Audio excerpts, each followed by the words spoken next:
ஒன்னு கவனிச்சிங்களா மக்களே? நம்ம ஆட்சிக்கு வந்ததுக்கு அப்புறம் ஒரு விஷயம் ஒன்று நடந்துகிட்டு இருக்கு. இது இந்த ஜென்சி தலைமுறையை அட்ராக்ட் பண்றதுக்காக இங்கிலீஷ் தமிழ் கலந்த அறிக்கை அது சொல்ல வந்த நினைச்சீங்களா? அந்த காமெடி எல்லாம் கிடையாது. அடுத்து இந்த ரியாலிட்டியை மறந்துட்டு இந்த ரீல்ஸ் போடுறது அது சொல்ல வந்தீங்களா? அந்த காமெடியும் கிடையாது. இது சீரியஸா ஒரு விஷயம் நடந்துகிட்டு இருக்கு. முன்னெல்லாம் சட்டசபையில யார் பேசினா நமக்கு என்ன, யார் அடிச்சுக்கிட்டா நமக்கு என்னன்னு இருந்த கூட்டம்லாம் இப்ப சட்டசபையில என்ன நடக்குது, என்ன பேசிக்கிறாங்கன்றது ரொம்ப உன்னிப்பா கவனிக்கிறாங்க. கவனிச்சிங்களா?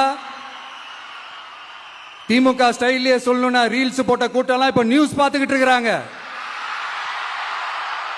அதுல நமக்கு சந்தோஷம் தான், பெருமை தான். நம்மளுடைய யங்ஸ்டர்ஸ், நம்ம பெண்கள் எல்லாம் அந்த அரசியல் என்னன்னு தெரிஞ்சுக்கணும், அந்த அரசியல் என்னன்னு புரிஞ்சுக்கணும்னு அப்படி ஒரு விழிப்புணர்வு ஏற்பட்டிருக்கு. அதுல எங்களுக்கு சந்தோஷம் தான். இதெல்லாம்